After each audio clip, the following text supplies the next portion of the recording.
Hello and welcome. Thank you for tuning back in with me. Today I just want to highlight the fry.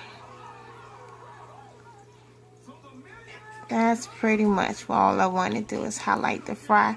And so you can see that their tank is a little cloudy, and that's fine. This is still a fairly new tank, so it's experiencing new tank syndrome. And for the most part, a lot of reason why this tank stays so cloudy is because of what I feed my fry. I feed them an egg mixture, and the egg yolk mixture. Let me get that clear.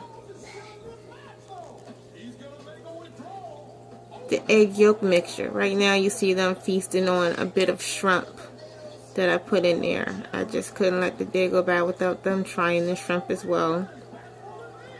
They're loving it. But the egg yolk mixture is what's kind of keeping this tank down. But it's a good food source for them. So I'm very reluctant to leave it be. I really want to continue to incorporate it. As you can see, the size of them, they're only a week old. Some of them are 5 days old, but for the most part, we got some that's probably about 8 days old. And they're doing well. That little one right there, he's one of the ones that's only 5 days old. As you can see him creeping over there to the thermometer.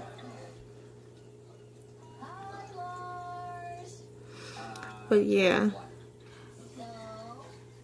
just wanted to highlight how good they're doing. Another thing that assures me that the water and everything is okay for them is the fact that they're swimming towards the bottom.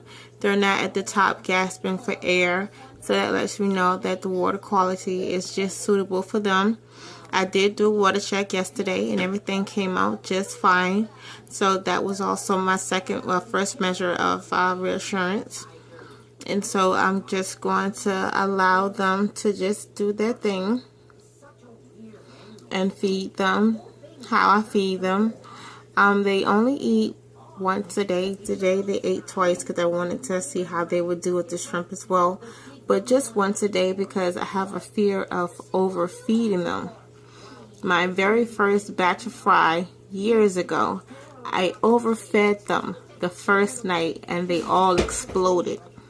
It was the saddest thing ever. So that's why I'm very skittish about feeding them more than once a day. When I do, sometimes I will go in and I will take the food out after a while. After I ensure everybody has eaten, I go in and take the remainders out of the water. The egg yolk mixture, I take it out of the water. Just so the fish won't overeat. But they are getting bigger, and as you can see, their color is starting to come in, and that's wonderful. So that's also another reassurance that I am doing a great job. That's pretty much it. I'm really interested in getting more plants for this aquarium, more live plants for this aquarium. At the moment, nothing has taken the place in my heart of my bamboo. I love my bamboo.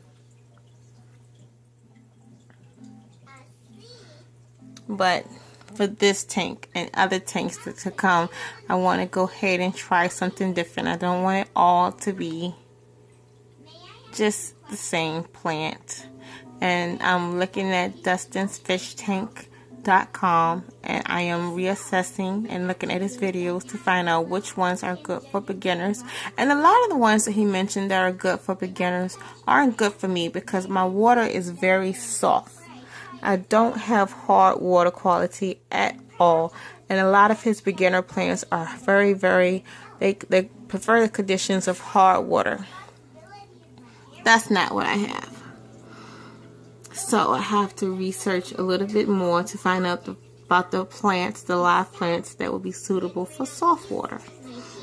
For instance, my bamboo, I will keep my bamboo in the water and keep a very close eye on it, but I plan on propagating them and letting some grow in the backyard.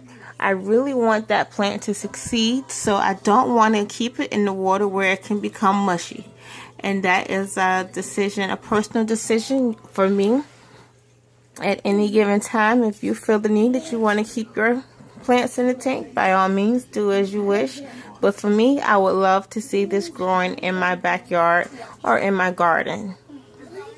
I thank you very much for tuning in with me, and hopefully you will watch my other videos and get a little bit of an understanding as to where I'm coming from on my beginner's journey. Thank you so much for tuning in. Have a wonderful night.